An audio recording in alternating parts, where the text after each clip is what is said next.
ठीक। और कौन करेगा जी शांति पाठ? और अर्थ बताना चाहे तो अर्थ बताए। जी। हाँ जी। ओम भद्रम कर्णेभिः शृणुयाम देवा भद्रम पश्येमाक्षभिः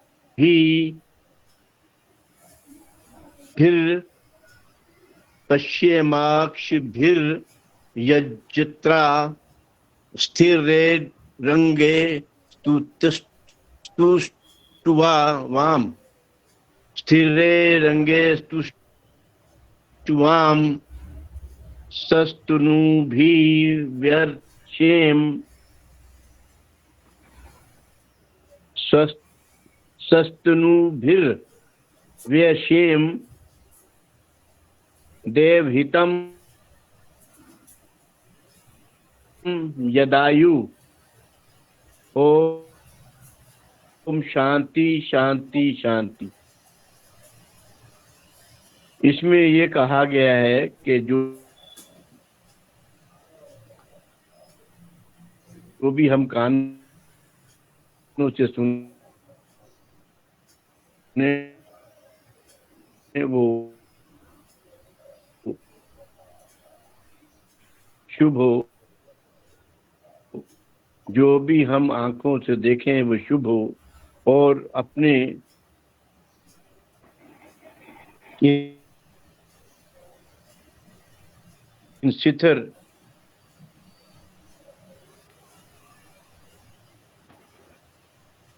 अंगों से जितनी भी हमारी आयु है उससे देवताओं और ज्ञानी पुरुषों की सेवा करते रहें।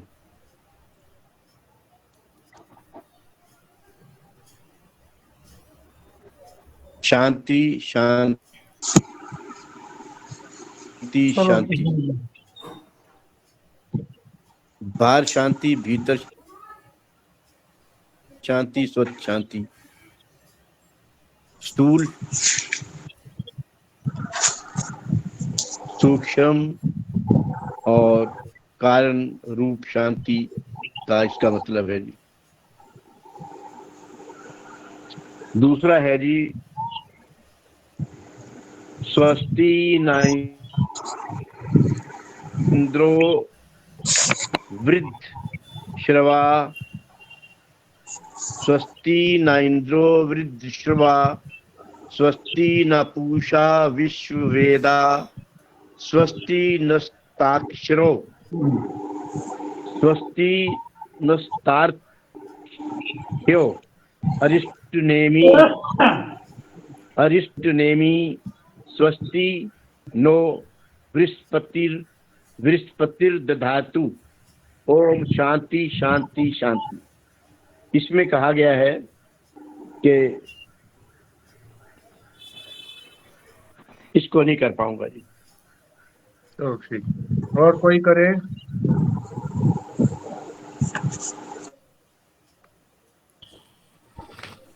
जी। ओम भद्रं कर्णेभिः शृणुयाम देवा भद्रं पश्येमाशुभिर्यजत्रा स्थिरैरङ्गैस्तुष्ट्वां सस्तनूभिर्व्यशेम देवहितं यदायु। ओम शांति शांति शांति। ओम स्वस्ति न इंद्रो वृद्धश्रवा, स्वस्ति न पूषा विश्ववेदा, स्वस्ति नस्तार्क्ष्यो अरिष्टनेमि, स्वस्ति नो बृहस्पतिर्दधातु। ओम शांति शांति शांति।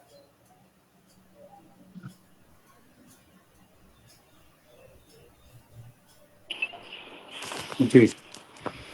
ओम भद्रं कर्णेभिः शृणुयाम देवा भद्रं पश्येमाक्षभिर्यजत्रा स्थिरैरङ्गैः स्तुष्ट्वां सस्तनूभिर्व्यशेम देवहितं यदायुः।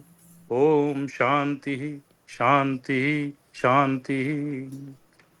स्वस्ति न इंद्रो वृद्धश्रवा, स्वस्ति न पूषा विश्ववेदाः, स्वस्ति न स्तोक्षयो अरिष्टनेमि स्वस्ति नो बृहस्पतिर्दधातु। ओम शांति शांति शांति।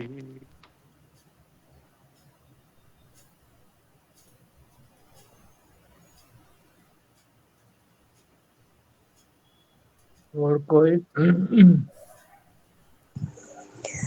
ॐ भद्रं कर्णेभिः शृणुयाम देवा भद्रं पश्येमाक्षिजत्रः स्थिरंगे तुष्टुवासस्तनूभिः विषेम देवी हितं यदायु स्वस्ति न इन्द्रो भेदशर्वा स्वस्ति न पूषा विश्ववेदाः स्वस्ति नताक्षो अरिष्टनेमि स्वस्ति नो बृहस्पतिर्दधातु।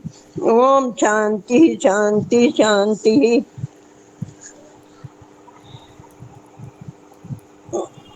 ठीक है जी। गुरु के यहाँ अध्ययन करने वाले शिष्य गुरु सहपाठी मानव मात्र का कल्याण चिंतन करते हुए देवताओं से प्रार्थना करते हैं कि हे देवगण, हम अपने कानों से शुभ कल्याणकारी वचन ही सुने, निंदा चुगली गाली और दूसरी दूसरी बातों पाप की बात हमारे कानों में न पड़े और हमारा अपना जीवन यज्ञ परायण हो।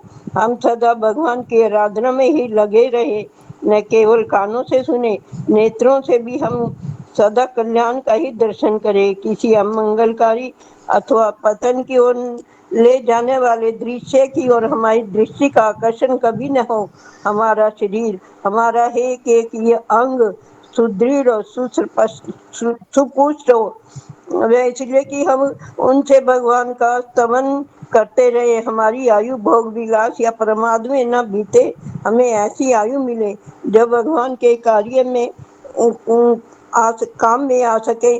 देवता हमारी प्रत्येक इंद्रियों में व्याप्त रहकर उसका संरक्षण और संचालन करते हैं। उनके अनुकूल रहने से हमारी इंद्रिया सुगमता पूर्वक सन्मार्ग में लगी रह सकती है। अतः उनसे प्रार्थना करनी उचित ही है। जिनका सूरज सब ओर फैला है वे देव राजेंद्र सर्वज्ञ पूषा अरिष्ट निवारक ताक्षय गरुड़ और बुद्धि के स्वामी बृहस्पति, ये सभी देवता भगवान की दिव्य विभूतियां। ये सदा हमारे कल्याण का पोषण करें। इनकी कृपा से हमारे सहित प्राणी मात्र का कल्याण होता रहे। तीनों तापों की शांति हो, आध्यात्मिक, आदि दैहिक और आदि भौतिक। ओम शांति ही शांति शांति। और कोई बोलना चाहे? मैं संस्कृत में बोलूं? हाँ जी।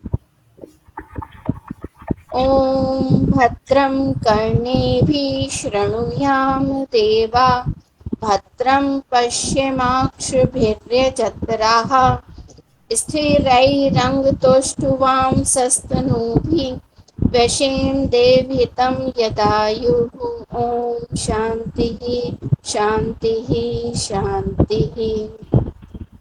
स्वस्ति न इन्द्रो वृद्धश्रवाः स्वस्ति न पूषा विश्ववेदाः स्वस्ति न अर्थाक्षयो अरिष्टनेमि स्वस्ति नो बृहस्पतिर्दधातु। ओम शांतिः शांतिः शांतिः। और कोई?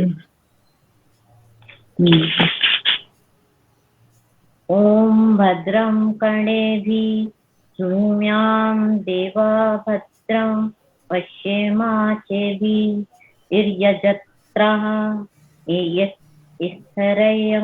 स्थैर्यं विष्णुवां तत्तनुभिर्व्यसेम देवहितं यदायुः।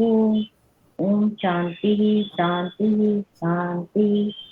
स्वस्ति न इन्द्रो वृद्धस्वाः स्वस्ति न पूषा विश्ववेदाः स्वस्ति नक्षो अरिष्टनेमिः स्वस्ति नो बृहस्पतिर्दधातु। ओम शांति शांति शांति। ठीक है जी। आगे से जो है एक ही व्यक्ति पढ़ेगा जिसने पहले अपने घर पर अच्छी तरह से अभ्यास किया हुआ होगा। पाठ ही पाठ करेंगे, क्योंकि मुख्य विषय जो है वो फिर रह जाता है। एक बात ये बताएं आप, पहले तो सभी जो साधक जुड़े हुए होते थे वो अलग अलग सारे स्क्रीन पर दिखाई देते थे। अब स्क्रीन पर सिर्फ स्वस्तिका और मैं हूँ। सारा स्थान जो है स्वस्तिका ने घेरा हुआ है और नहीं, बाकी जो है। आपने पिन कर लिया होगा उनको। हाँ जी। आपका गलती से पिन हो गया है स्वस्तिका दी का। पिन का मतलब? वहां पे देखिए कहीं पे एक पिन जैसी कुछ बनी हुई है। एक बार पहले तो अपने स्क्रीन को नीचे की तरफ स्क्रॉल डाउन करें, अच्छा। वैसे तो शायद हम दिख जाएंगे। 2 ही रीजन से ऐसे होता है। आप ना एक बार वहां पे अपना हाथ लेके जाओ जहां पे मेरी मेरी फोटो दिखाई दे रही है या मेरा नाम दिखाई दे रहा है, वहां पे हम्म। कहीं पे जैसे ही आप हाथ लेके जाओगे ना, या तो वहां पे एक कर्सर, मतलब उससे आपको वहां पे एक दिखेगा पिन और अनपिन, ऐसे जाके वहां पर एक बार मेरे उस पे क्लिक क्लिक करो आप उसके ऊपर। हम्म। क्लिक करा तो वहां पे कुछ आया, पिन लिखा या अनपिन, कुछ ऐसे एक बॉक्स था जिसको क्रॉस करके बनाया हुआ होगा उन्हें, पिन से टाइप का, जैसे सॉफ्ट वो पिन होती है। हाँ वो तो बनाया हुआ है। उसी के ऊपर क्लिक कर दो एक बार, वो अनपिन हो जाएगा। कर दिया कर दिया। अब मैं चल उसमें तो फिर हाँ, वही चेंज तो हुआ कुछ, मगर वही का वही है। अब दोबारा मैं रीज्वाइन होता हूँ। रीज्वाइन कर लो, ऐसे होगा नहीं आपसे। हम्म। अच्छा।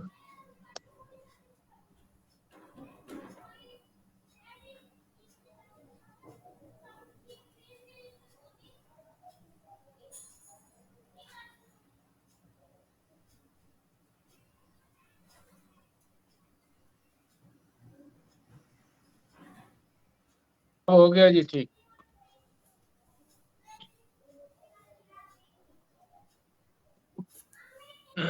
अब सब दृष्टिगत हो गए।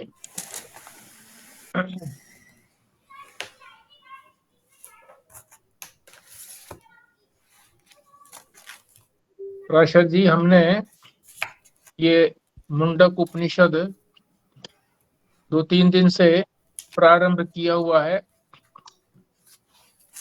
और स्वामी अखंडानंद जी सरस्वती वृंदावन वाले, उनकी एक पुस्तक मुंडक उपनिषद के ऊपर मुंडक सुधा के नाम से छपी हुई है। उसी का अनुसरण करते हुए हम इसमें आगे बढ़ रहे हैं। पहले दिन तो हमने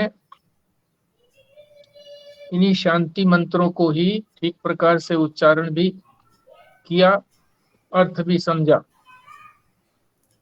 दूसरे दिन फिर प्रस्तावना प्रस्तावना उस दिन पूरी नहीं हुई। तीसरे दिन भी जो है वो प्रस्तावना ही चली, यानी कल। तो कल जो प्रस्तावना में मुख्य बात क्या हुई कि इस उपनिषद का नाम मुंडक क्यों है। तो इसको समझने के लिए स्वामी जी ने मुंडक के 2 भाग किए, मुंड और कै, 2 अलग अलग किए, और उसमें स्पष्ट किया कि मुंड का अर्थ जो है स्थूल शरीर, सूक्ष्म शरीर और कारण शरीर। और जो मुंड है और जो कै है वो है तुरीय, जिसको ताज कहेंगे, तुरीय तत्व। ये आत्मा का रूप है।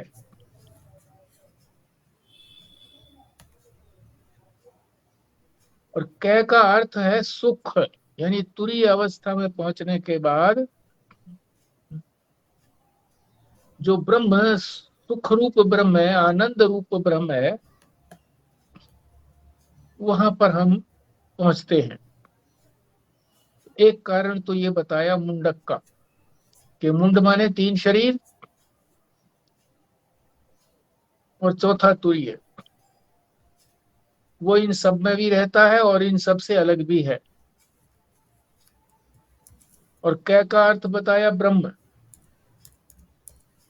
सुख रूप। कै को का अर्थ है सुख रूप, और सुख रूप कौन है? ब्रह्म है। इसलिए इसका नाम मुंडक है। दूसरा ये भी बताया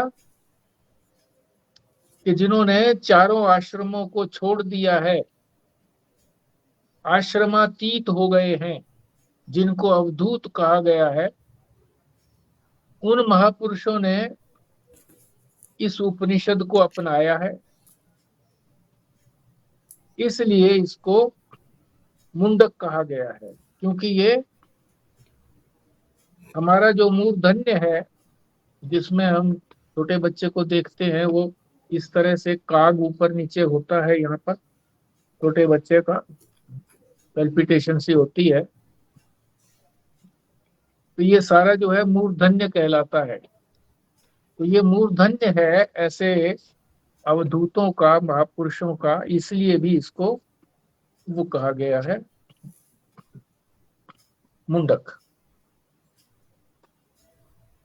फिर आगे बताया इसका कौन अधिकारी है, तो एक शब्द आया इसमें, शिरोव्रत। शिरोव्रत का अर्थ है कि बालों को मुंड करा देना, सारे बालों को कटवा देना, मुंडन करा देना। क्यों कहा गया है ऐसा? क्योंकि ये जो बाल हैं, ये पाप का आश्रय है। तो कहा तो ये गया है, सुना तो हमने ये है कि पाप जो है वो तो हृदय में रहते हैं, अंतःकरण में रहते हैं। पर कहा कि नहीं, वहां उनका स्थायी निवास नहीं है, क्योंकि हृदय के अंदर परमात्मा भी निवास करते हैं। तो जो परमात्मा के ज्ञान की तरफ बढ़ जाता है, तो फिर ये पाप वहां से निकल जाते हैं। स्थायी निवास इनका कहाँ है? बालों के अंदर ही। फिर ये भी कठिनाई बताई, शंका बताई कि क्या सभी लोग ऐसा करवाएं?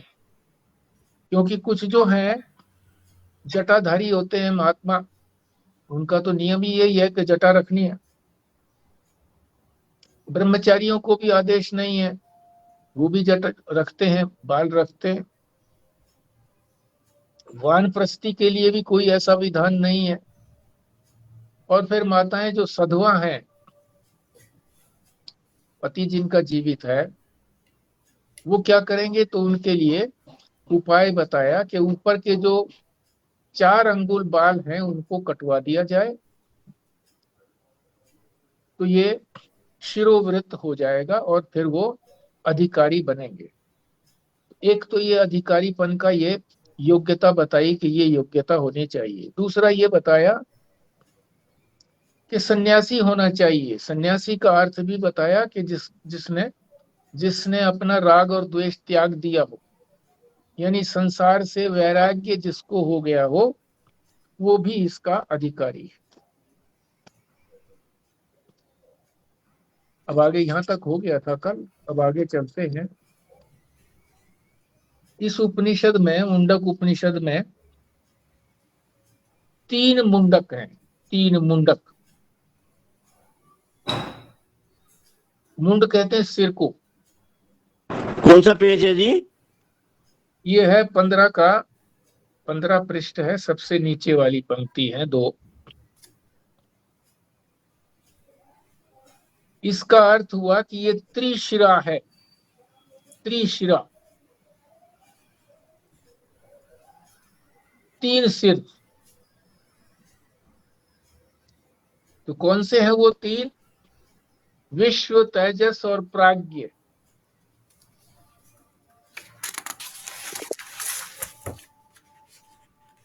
या विराट, हिरण्यगर्भ और ईश्वर, ये ब्रह्म के 3 पाद पैर हैं। पाद का अर्थ ज्ञान भी होता है और पाद का अर्थ पैर भी होता है, चलना। जो तीन कहे गए हैं, विश्व, तेजस और प्राज्ञ,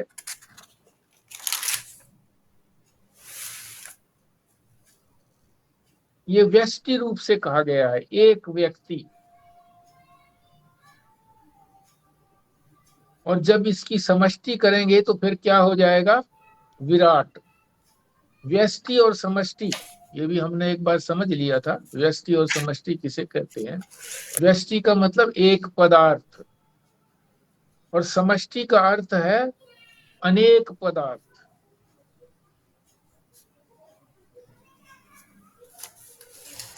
समष्टि रूप तो परमात्मा है, देवता है।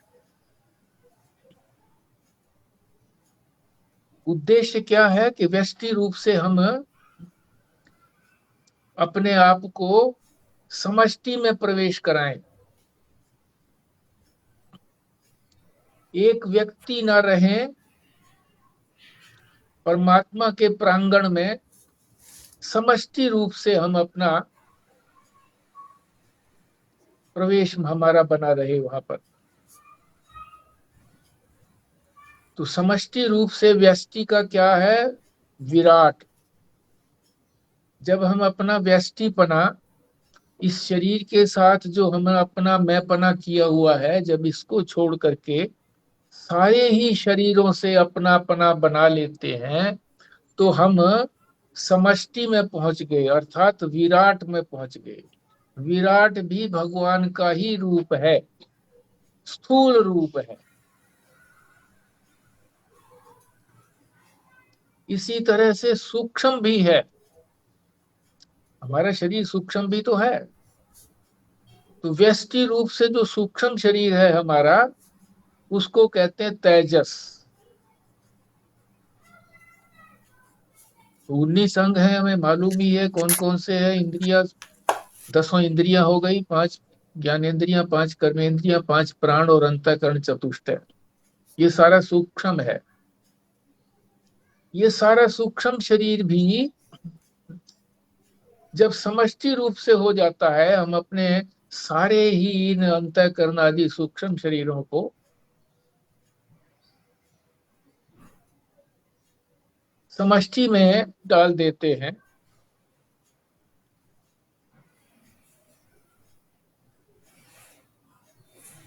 तो वो कहलाता है हिरण्यगर्भ।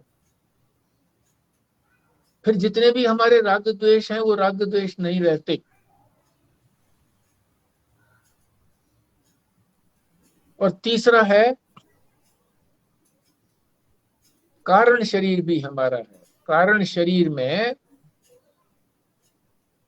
जब हम अपना अभिमान कर लेते हैं कि मैं तो कारण शरीर हूं, अज्ञानी हूं, कारण का मतलब अज्ञान, अज्ञानी हूं, जब हम ऐसा कर लेते हैं तो हमको कहा जाता है प्राज्ञ। और जब हम अपने अज्ञान का त्याग करके समष्टि में अपना अज्ञान भेज देते हैं, समष्टि रूप हो जाते हैं, तो ईश्वर हो जाते हैं। तो ये तीन जो हैं, व्यष्टि रूप हो गए, व्यक्ति रूप, व्यष्टि, विश्व, तेजस और प्राज्ञ। और इनका जो समष्टि रूप है वो हो गया विराट, हिरण्यगर्भ और ईश्वर। ये बात सबको समझ आ जानी चाहिए, क्योंकि बहुत बार इसी तरह से चर्चा होती है, तो समझ में आ जाना चाहिए। जितना आज बताया गया है उतना तो कम से कम ध्यान में रहना चाहिए। और ये जो आपने बताया ना, ये स्थूल, सूक्ष्म और कारण बताया ना, तीसरे वाला। हाँ, एक स्थूल, बार, सूक्ष्म और हाँ, कारण। एक बार आपने बहुत पहले ऐसे एक और क्लासिफिकेशन कराया था, मतलब ये वाले 3 थे, एक 3 थे और इसके बाद एक और 3 थे, ऐसा भी कराया था ना? हाँ, जागृत, स्वप्न और सुषुप्ति, 3 अवस्थाएं भी तो है ना हमारी, जागृत, स्वप्न और सुषुप्ति। हाँ, उसमें भी आपने 3-3 करके ऐसे करवाए थे, 9 हो गए थे वो एक बार। हाँ, तो जो व्यष्टि जो है और जागृत अवस्था, इसका जो अभिमानी है, यानी इसको जो मैं मानता है, जागृत अवस्था को भी मैं मानता है और अपने व्यष्टि शरीर को भी, इसी सीमित शरीर को ही अपना मानता है, तो वो जागृत अवस्था की बात है। और जागृत अवस्था का अभिमानी कौन है? विराट। कहां पर? समष्टि के अंदर। वो भी अभिमानी है, मगर वो अभिमानी का मतलब वो भी मैं मानता है। किसको मानता है? सारे ही विश्व के स्थूल शरीरों को मैं मानता है, और जागृत अवस्था भी उसी की है, मशीन भी चल मेरी नहीं है। जब हम अपनी जागृत अवस्था भी उसमें सौंप देते हैं कि मेरी जागृत अवस्था नहीं है, ये विराट की जागृत अवस्था है। और इस जागृत अवस्था में मुझको जो भी कुछ ज्ञान होता है, क्या ज्ञान होता है? स्थूल ये विश्व, ये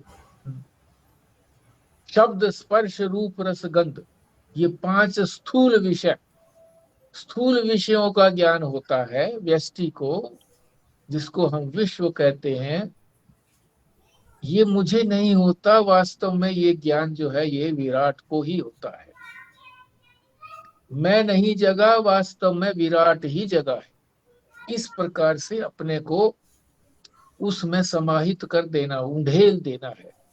अवस्थाओं को भी उंडेल देना है, शरीरों को भी, स्थूल सूक्ष्म कारण शरीरों को भी उंडेल देना है समष्टि के अंदर।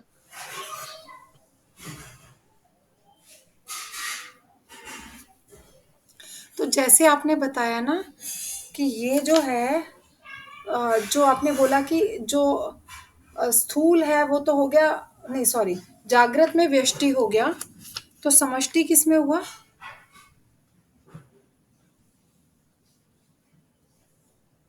विराट हो गया ना, विराट, नहीं व्यष्टि का विराट। नहीं, जैसे स्थूल, जागृत, स्वप्न और सुषुप्ति आपने 3 बताए थे ना, हाँ, स्वप्न के अंदर, समष्टि है। स्वप्न में समष्टि जो है हिरण्यगर्भ रहा। बस अवस्थाएं जुड़ जाएंगी उसके साथ, अवस्थाएं उनकी हो गई, हमारी अवस्थाएं नहीं। अच्छा अच्छा, ठीक है। उधर से कारण की जो अवस्थाएं हैं वो क्या है? सुषुप्ति। तो वो सुषुप्ति मेरी नहीं रही, उस सुषुप्ति को भी मैंने ईश्वर की सुषुप्ति में उंडेल दिया। तो आप ये कह रहे हो कि ये जो समष्टि है इसके अंदर जागृत विराट हो गया, सुषुप्ति हिरण्यगर्भ हो गया, और नहीं सुषुप्ति नहीं, स्वप्न और हाँ सुषुप्ति ईश्वर हो गया। हाँ, अवस्थाएं हो गई है, ये अवस्थाएं हैं तीनों।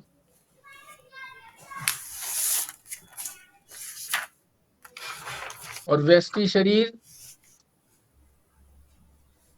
जो भी व्यष्टि शरीर है, स्थूल है, सूक्ष्म है, कारण है, वो सारे समष्टि रूप हो गए। समष्टि रूप में विराट, हिरण्यगर्भ और ईश्वर।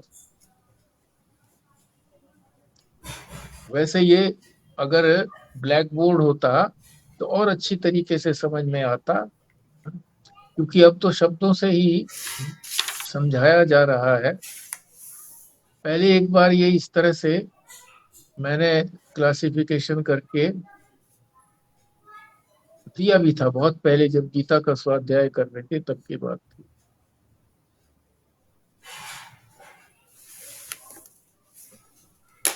तो इन तीनों को ब्रह्म के 3 पाद कहे गए हैं, 3 पाद।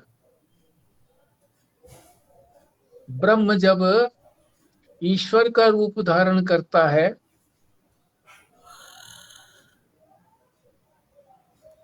तो आत्मा नहीं है वास्तव में, वो आत्मा का कारण शरीर है। इसी तरह से जब ईश्वर हिरण्यगर्भ का रूप धारण करता है तो वो भी आत्मा नहीं है, आत्मा का सूक्ष्म शरीर है। इसी तरह से ब्रह्म जब विराट का रूप धारण करता है तो वो उसका स्थूल शरीर है, आत्मा नहीं है, वो स्थूल शरीर है। ब्रह्म ही इन तीनों रूपों को धारण करता है।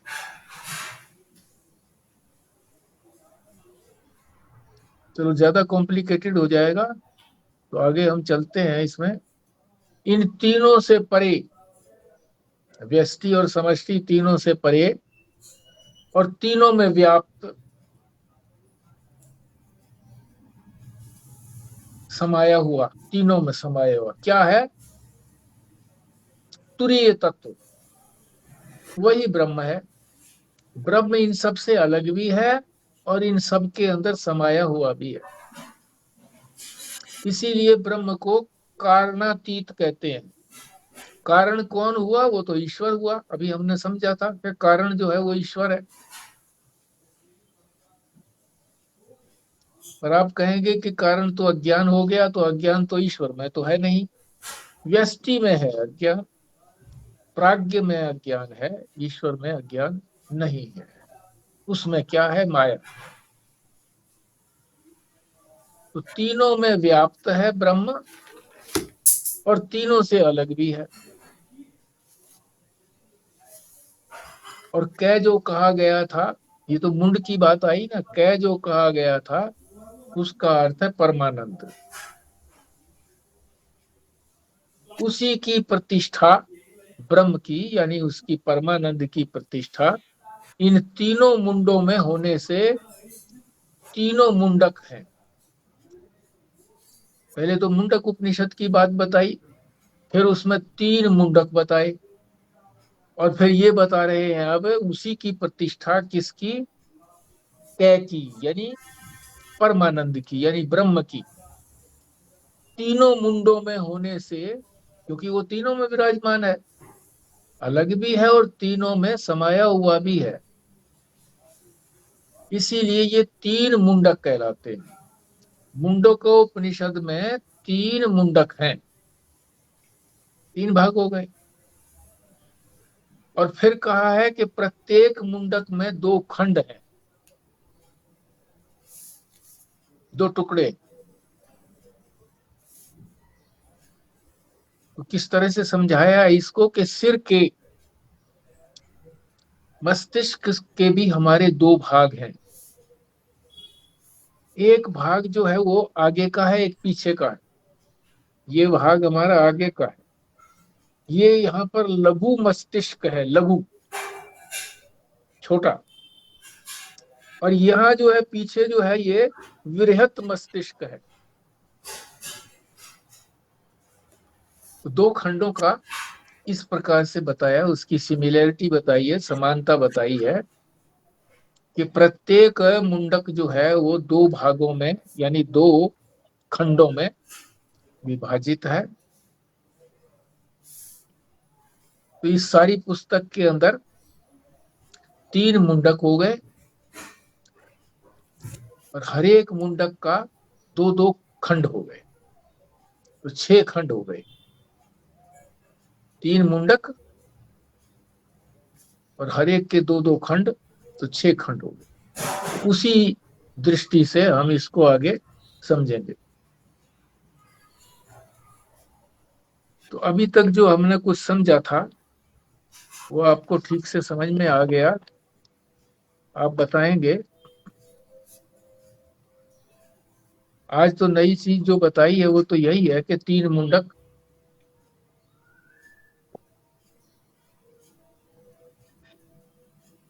जिसमें विश्व, तेजस और प्राज्ञ, व्यष्टि के अंदर और समष्टि के अंदर विराट, हिरण्यगर्भ और ईश्वर, ये तीन पाद हो गए। इन्हीं पादों को ही सिर कहा गया है। और इनसे जो अतिरिक्त है, तीनों से अतिरिक्त, वो है तुरीय तत्व, वो है परमानंद। ये उपनिषद जो है ये क्या क्या ज्ञान देता है? मुख्य बात, यदि अगर कोई कहे कि मुंडक उपनिषद के अंदर क्या बात मुख्य कही गई है? पराविद्या, पराविद्या को कहा गया है। पराविद्या, परा का मतलब परे, परे का मतलब सबसे परे, मुख्य। जिसको अध्यात्म विद्या कहते हैं। जो आत्मा हमारे शरीर में विराजमान है उसी को समझने की विद्या को आध्यात्म विद्या कहते हैं। इस शरीर में विराजमान आत्मा की विद्या को समझने का नाम है आध्यात्म विद्या। तो मुख्य विषय जो है इसके अंदर वो अध्यात्म विद्या का है, जिसको परा विद्या कहा जाता है।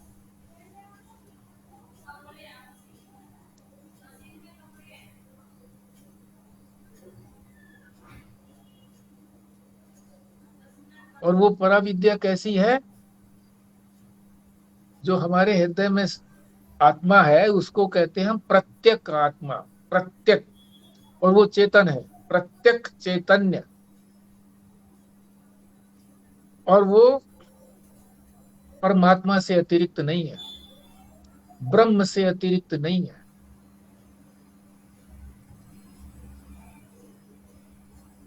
तो किस चीज का वर्णन किया जा रहा है इस उपनिषद के अंदर?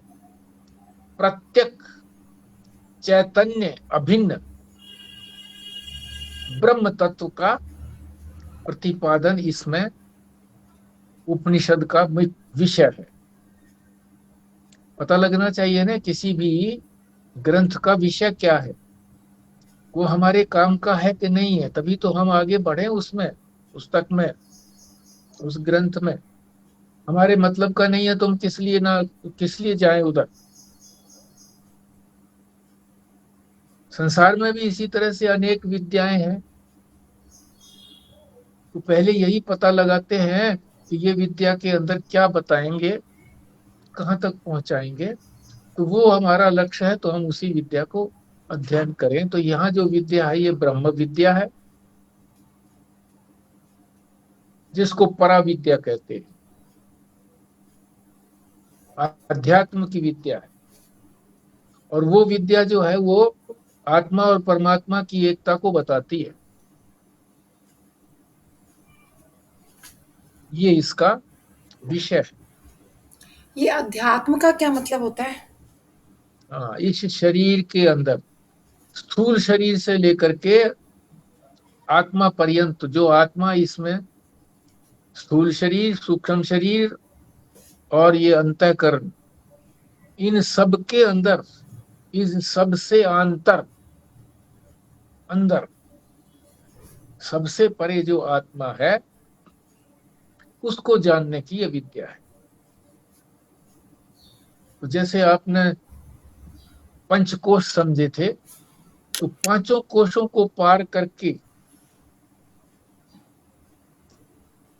आनंदमय कोश, जो पांचवा कोश है, उसको भी पार करके वास्तविक जो तत्व है उसकी प्राप्ति की बात हुई थी। यहाँ जो है वो तीन शरीरों को पार करके, स्थूल, सूक्ष्म और कारण शरीर, अज्ञान को भी पार करके जो हमारा आत्मा है वो ब्रह्म ही है और ब्रह्म ही आत्मा है। दोनों तरीके से जानना है, क्योंकि आत्मा चेतन है परंतु वो सीमित है, परिच्छिन्न है।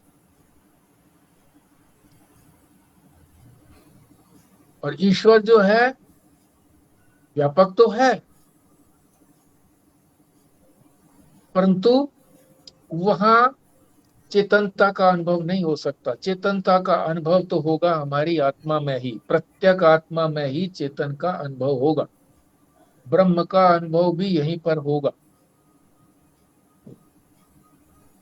तो दोनों की एकता को बताने वाला प्रत्यक चैतन्य अभिन्न ब्रह्म तत्व ही इस उपनिषद का विषय है।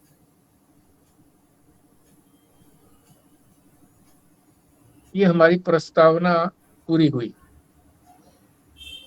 जनरल जानकारी दी गई है उपनिषद के बारे में, अधिकारी के बारे में, इस उपनिषद का विषय क्या है, सब्जेक्ट मैटर क्या है।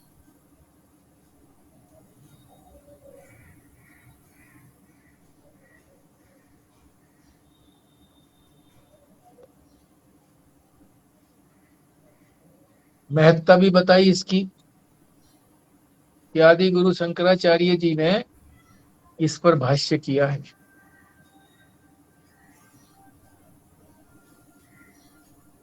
इसलिए भी बड़ा महत्व का है।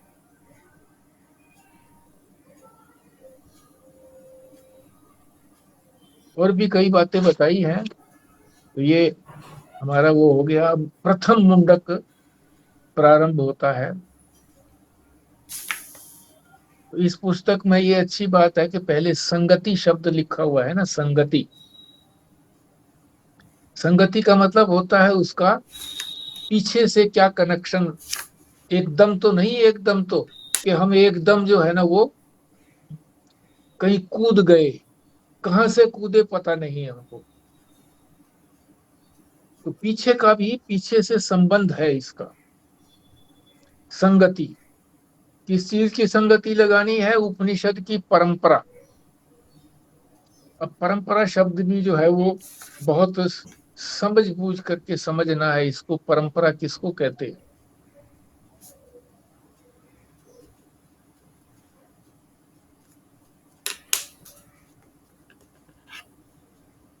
पूर्वजों से जो आया हुआ ज्ञान है वो हमारे तक कैसे पहुंचा, यही परंपरा है।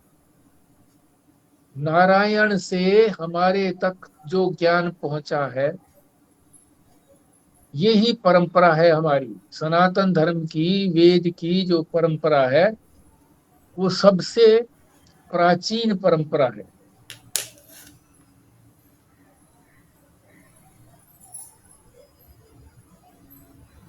तो कोई भी विद्या हो उसका ये पता लगना चाहिए कि इसकी परंपरा कितनी लंबी है, और उतनी ही वो प्रमाणिक भी होती है जितनी परंपरा उसकी लंबी होती है।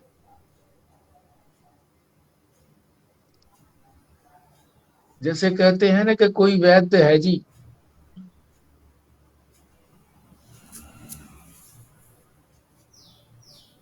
तो इसके पिताजी भी वैद्य थे, दादाजी भी वैद्य थे। तो जो भी ज्ञान हो दादाजी को था या उससे उनके जो पिताजी थे उनसे था, वो ज्ञान हमारे तक आया है। और संसार में भी हम उसी की कीमत ज्यादा समझते हैं, जो कहते हैं कि ये तो पुश्तैनी काम है इनका, पुश्तों से आया है। परंपरा को आप समझना चाहें तो पुश्त शब्द लगा लें, पुश्तैनी, पूर्वजों से आया हुआ ज्ञान। तो इस उपनिषद की भी परंपरा क्या है, ये भी कहां से प्रादुर्भूत हुआ, कहां से निकला है, इसी से किसी के महत्व का पता लगता है। तो उपनिषद की जो परंपरा है इसकी, वो सनातन परंपरा है। आज से नहीं है, अनादि काल से। सनातन का मतलब है अनादि, अजन्मा। अजन्मा से इसकी प्रारंभ हुआ है। ज्ञान जो है वो अजन्मा है, वही ज्ञान यहाँ पर परंपरा से आया हुआ है। तो इसी परंपरा का जो ये है प्रथम खंड के अंदर उपनिषद की परंपरा ही बताएंगे।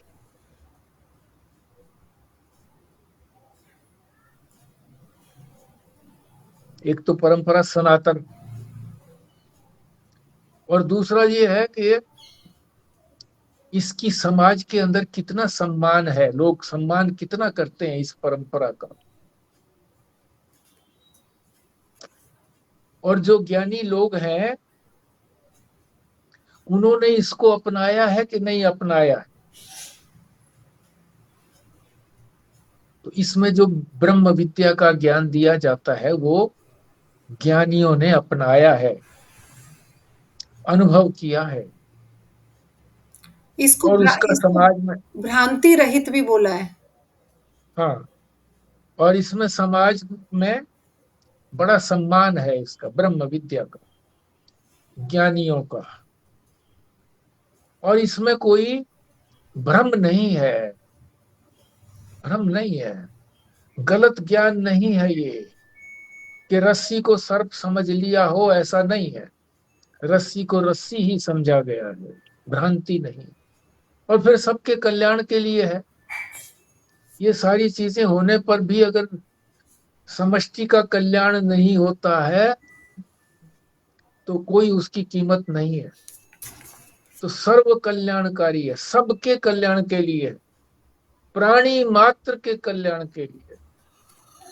ये नहीं कि केवल मानव के कल्याण के लिए, प्राणी मात्र के कल्याण के लिए।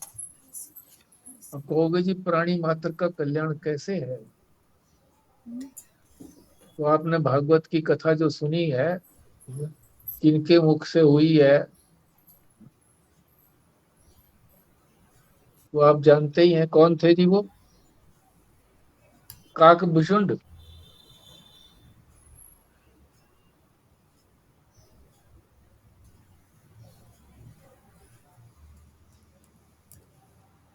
इसलिए इस परंपरा का वर्णन इस मुंडक में और प्रथम खंड के अंदर इसी का वर्णन होगा। अब अगला पृष्ठ जो है वो 18वां पृष्ठ है। उसमें ये मंत्र दिया हुआ है 4 पंक्तियों का। एक एक शब्द को समझते हुए चलेंगे हम। ओम ब्रह्मा देवानां प्रथमः संभूव विश्वस्य कर्ता भुवनस्य गोप्ता स ब्रह्म विद्यायां सर्व विद्या प्रतिष्ठाम अथर्वाय ज्येष्ठ पुत्राय प्राहा। सबसे अंतिम पंक्ति में मैं और थ के बीच में ए भी लगेगा, अथर्व। ये अथर्व जो है ये ऋषि का नाम है। ये ज्येष्ठ पुत्र हैं, बड़े बेटे हैं। अब ये सारा क्रम बताएंगे कि ये किस तरह से नीचे उतर के विद्या आई, कहां कहां से आई। तो सबसे पहले हम ओम को समझ लेते हैं। इन्होंने जो क्रम दे रखा है, पहले ब्रह्मा जी का जो है बताया है। ब्रह्मा है शब्द है ना, दूसरा शब्द ब्रह्मा है। तो ब्रह्मा जी का 3 पंक्तियां दे करके फिर ओम का शुरू किया है। और फिर ब्रह्मा जी को फिर आगे समझाया है कि ब्रह्मा के बाद कौन कौन हुआ। तो हम पहले ओम को ही करते हैं कि ओम जो ये शब्द दिया है यहाँ पर, ओम का क्या तात्पर्य है। ईश्वर का मुख्य नाम है।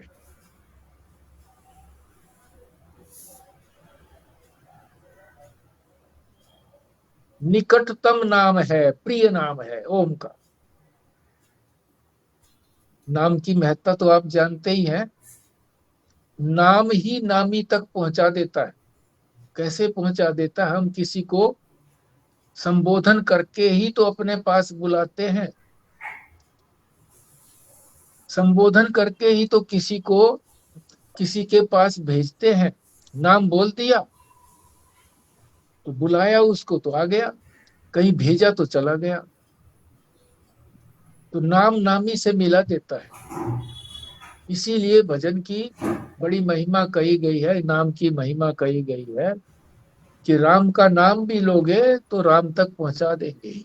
और यहाँ तक भी कहा है कि जिनके मुख से जो बहुत पापी हैं राम नहीं निकलता, तो मरा मरा शब्द बोलते बोलते वो मरा जो है वो उलट करके राम हो जाएगा। मरा राम राम राम राम मरा मरा मरा मरा, जल्दी जल्दी बोलने से वो।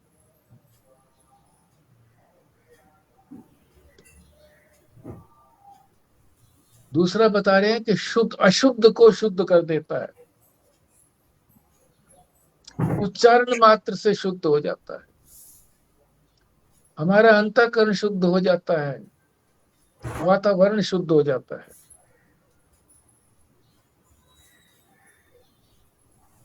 पवित्र करने वाला है। आप कहोगे जी शुद्ध भी कह दिया, पवित्र भी कह दिया। नहीं, दोनों शब्दों का भिन्न भिन्न अर्थ है। शुद्ध तो हम जल भी पीते हैं, आरओ का जल पीते हैं, शुद्ध जल है, ठीक है, कोई गंदगी नहीं है, पर पवित्रता नहीं है। पवित्रता किसमें है? गंगा जी के जल में। इसीलिए गंगा जल की बड़ी डिमांड रहती है कि ये गंगा जल लेकर के आना। तो पवित्रता और शुद्धता अपवित्र को पवित्र कर देता है? उसी गंगा जल डाला हुआ लोटे के अंदर जल जल जो है थोड़ा सा 2-4 बूंद डाल दी और उसी के फिर छींटे करके, चाहे स्नान आदि किया हुआ हो, स्वच्छ हो, फिर भी पंडित जो हो इस तरह से फेंक देता है। कहते हैं पवित्रम पवित्राश मंत्र बोलते हैं।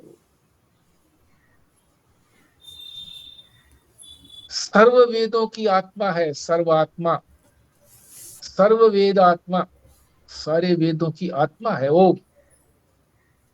वेदों से ओम निकाल दिया जाए तो आत्मा निकल गई।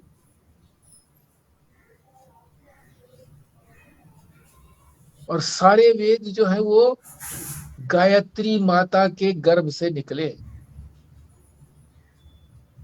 गायत्री पुत्र है। और गायत्री कहां से निकली है? प्रणव से। प्रणव का मतलब ओम। ओम भी कह सकते हैं, प्रणव भी कह सकते हैं, ओमकार भी कह सकते हैं। तीनों शब्दों से उन्हीं का ही संकेत होता है, प्रणव। इसलिए सारा वेद जो है वो प्रणव में है। और जो उसकी ओम के बाद जो और लगाया जाता है ना, भूर्भुवः स्वः, ये उसकी व्याहृतियां हैं, व्याहृतियां।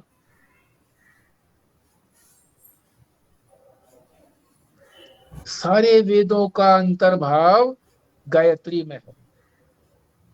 और गायत्री का अंतर्भाव भूर्भुवः स्वः में है।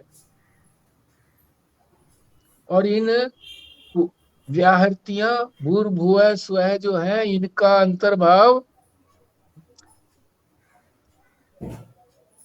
ओम की, प्रणव की जो 3 मात्राएं हैं, ए, उ और मैं, इनके अंदर अंतर्भाव है। एक बिंदु के अंदर अंतर्भाव है। ओम के ऊपर जो बिंदु लगता है, अनुस्वार लगता है, वही तो तुरीय तत्व है। बिंदु का अंतर्भाव परमात्मा है, परमात्मा कहो तुरीय कहो। तो ये ओमकार का वर्णन किया है। ये व्याहृतियों का क्या मतलब है? व्याहृतियां बता रखा है ना, शब्द का तो अर्थ नहीं मालूम है, बाकी भूर्भुवः स्वः ये व्याहृतियां हैं।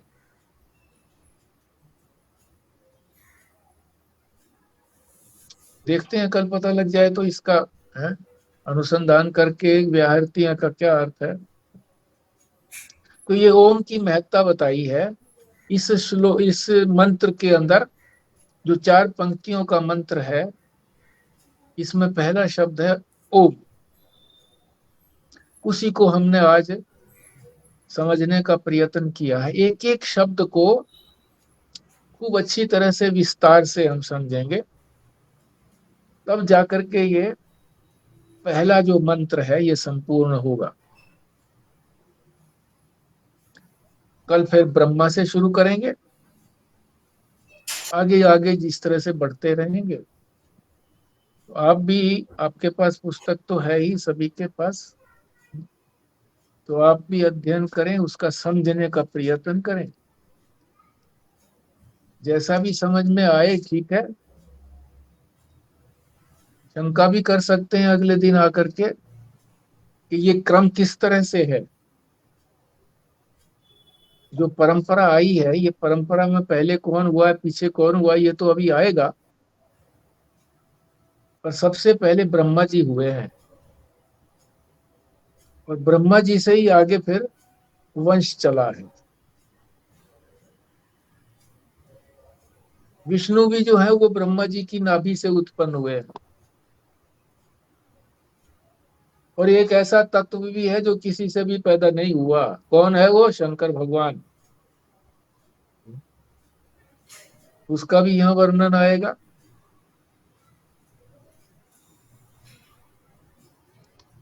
तो संतान परंपरा का इसमें जिक्र आएगा, तो वही जो है ये वंश परंपरा का यहाँ पर, जिसको उपनिषद परंपरा कहते हैं, यानी ये उपनिषद किस प्रकार से किन किन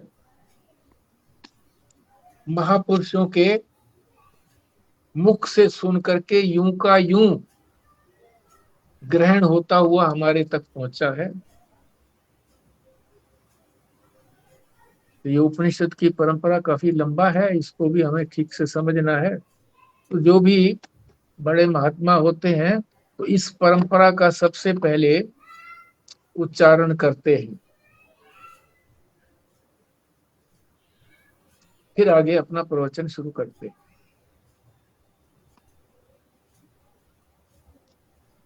ठीक है जी।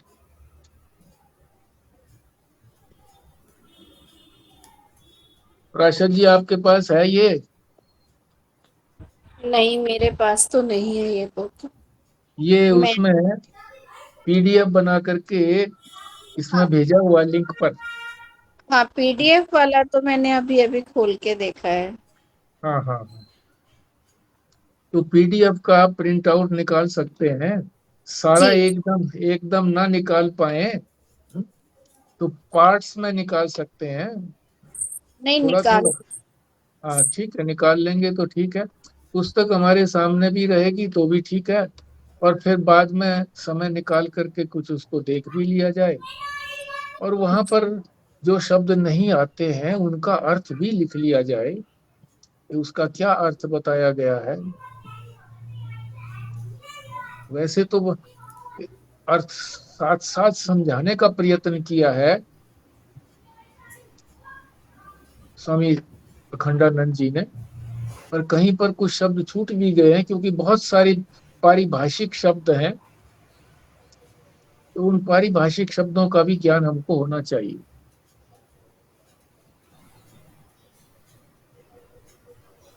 जी तो हमने गीता का प्रस्थानत्रयी में 3 ही तो ग्रंथ आते हैं, गीता, उपनिषद और ब्रह्मसूत्र। यही क्रम भी है कि पहले गीता जो सबको हृदयंगम हो जाती है, उसके बाद उपनिषद शुरू किए जाते हैं, फिर ब्रह्मसूत्र, प्रस्थानत्रयी। तो जो भी ज्ञान का प्रचार करने वाले आश्रम हैं, उन सभी के अंदर नित्य प्रति प्रस्थानत्रयी में से ही या इनके संबंध वाले अन्य जो प्रकरण ग्रंथ हैं उनकी चर्चा नित्य प्रति होती रहती है। ठीक है, अब प्राशर जी आप ही करिए पूर्णाहुति। पूर्णमदा। रेनू मैम आप ना इसके वो प्रिंट आउट निकलवा के स्पाइरल बाइंड करा लेना।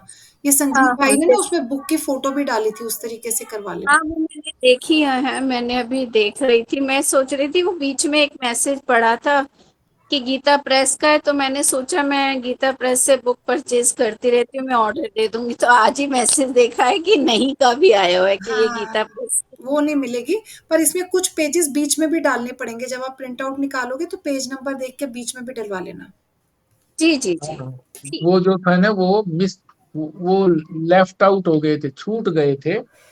जी हाँ, डबल डबल मतलब पन्ने कहो उसको, ये डबल डबल का प्रिंट आउट निकालना है तो 2 निकल गए थे, एक 38 और 39 वाला पृष्ठ, और एक 200 इत्यादि का कुछ था, मुझे ध्यान नहीं है वो। तो जहां भी वो जो, हाँ 810, 310 और 311, एक तो पृष्ठ होगा 2 पेजों वाला जो है 38 और 39, ये बीच जी में एडजस्ट कर लेना। 37 के बाद 38 39 मिसिंग है पेज, वहां पर उसको इंसर्ट कर लेना। और फिर है 310 और 11, तो 309 के बाद ये 10 और 11 मिस है, तो ये वहां पर एडजस्ट करा के फिर बाइंडिंग करा लेना। जी ठीक। प्रिंट आउट तो चाहे किसी भी ढंग से हो, मगर उनको जब बाइंडिंग कराएंगे स्पाइरल, तो फिर वो इसमें एडजस्ट करके करा ले। ठीक है जी, अब ये पूर्णाहुति करिए। जी। ॐ पूर्णमदः पूर्णमिदं पूर्णात् पूर्णमुदच्यते पूर्णस्य पूर्णमादाय पूर्णमेवावशिष्यते। ओम शांति शांति शांति। नारायण नारायण नारायण। नारायण।